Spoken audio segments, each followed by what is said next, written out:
Você já leu algum artigo ou algum livro sobre a coluna Prestes? Se você, como eu, gosta de descobrir, seja bem-vindo ao canal Descobrir.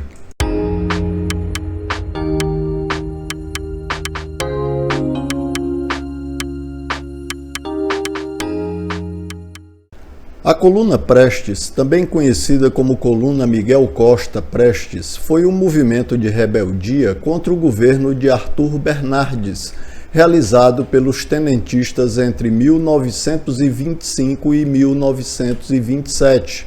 A coluna Prestes ficou conhecida por ter marchado 25 mil quilômetros pelo nosso país e por não ter sido derrotada pelas tropas do governo em nenhum combate durante seu período de atuação.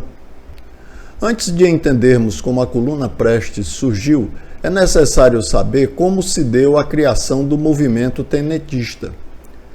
Uma curiosidade: os tenentistas em geral defendiam um projeto para o Brasil baseado no liberalismo. Porém, é importante pontuar que dentro do grupo existiam oficiais que abraçavam outras ideologias, como o comunismo. Além disso, defendiam a formação de uma república autoritária que promovesse as mudanças que eles entendiam como necessárias. Esse movimento surgiu a partir da insatisfação dos militares de baixa patente, que ficaram conhecidos como tenentes, com o governo oligárquico da Primeira República. Mais uma curiosidade: a Primeira República, também conhecida como a República Velha ou República das Oligarquias, é a primeira fase da República Brasileira, iniciada após a sua proclamação em 15 de novembro de 1889 e findada com a Revolução de 1930, após a deposição de Washington Luiz e a nomeação de Getúlio Vargas em novembro de 1930. Esse período ficou profundamente marcado na história brasileira por ter sido quando as grandes oligarquias controlavam a política do Brasil por meio de esquemas de trocas de favores. Exatamente como é hoje, ou seja, nada mudou, continuamos na mesma. Essa insatisfação consolidou-se durante o processo eleitoral para a escolha do presidente em 1922.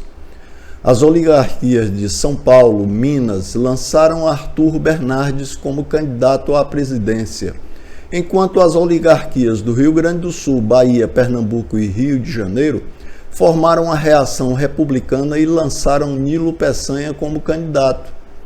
Durante a disputa eleitoral, foram veiculadas cartas falsas que atribuíam críticas de Arthur Bernardes aos militares.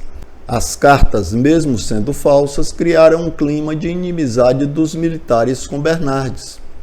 Após a eleição, um novo episódio ampliou a hostilidade entre militares e o presidente eleito. Esse episódio aconteceu em meados de 1922, quando o governo ordenou a prisão do Marechal Hermes da Fonseca por críticas feitas pelos militares ao governo. Como consequência, pequenas revoltas organizadas pelos tenentes aconteceram no Rio e no Mato Grosso. A mais famosa delas foi a Revolta do Forte de Copacabana, ocorrida em 5 de julho de 1922, conhecida como a Revolta dos 18. A coluna Prestes surgiu como parte do movimento tenentista, mais especificamente por conta de levantes que ocorreram em 1924.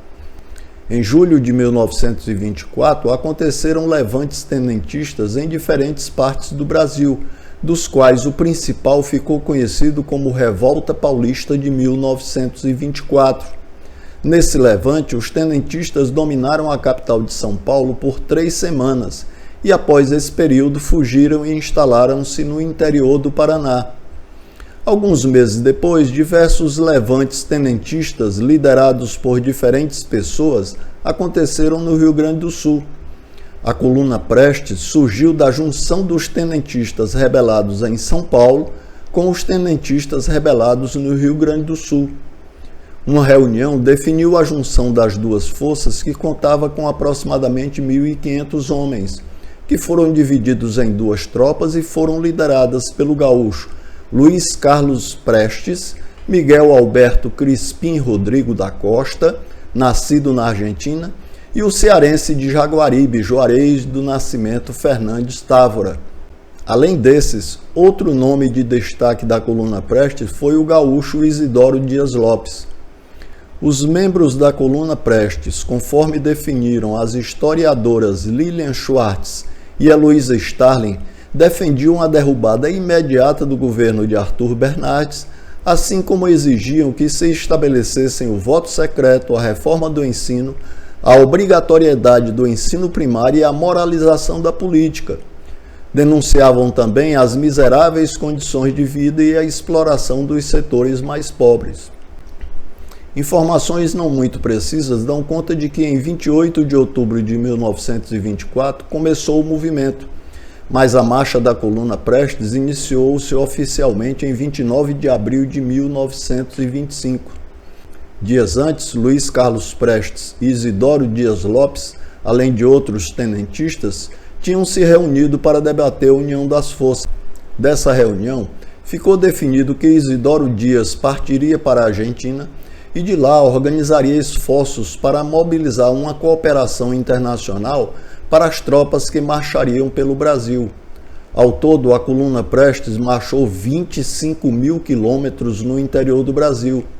As tropas da coluna lutavam contra as tropas do governo, embora evitassem confrontos diretos, e invadiam cidades.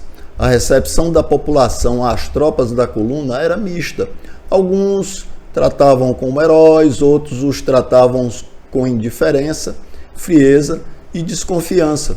Os membros da coluna Prestes cruzaram os seguintes estados: Mato Grosso, Goiás, Maranhão, Ceará, Piauí, Bahia, Pernambuco, Rio Grande do Norte, Paraíba e Minas Gerais. Lembrando que na passagem passaram também, não existiam os estados do Tocantins e do Mato Grosso do Sul. No Piauí passaram por Uruçuí, Teresina e Flores, hoje Timon, no Maranhão.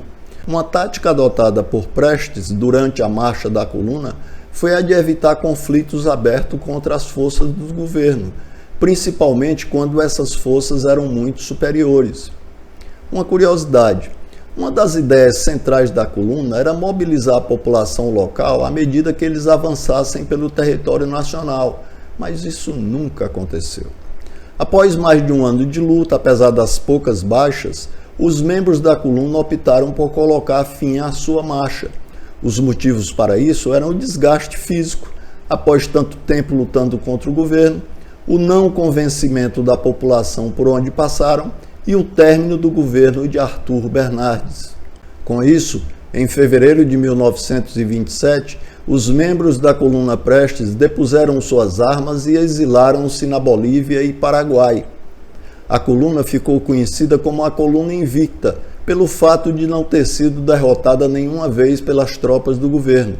Prestes recebeu a alcunha de Cavaleiro da Esperança em decorrência da sua liderança e, após isso, tornou um dos principais nomes da luta popular e revolucionária no Brasil. Inscreva-se no canal, marque gostei e ative o sininho para receber notificações de novos vídeos.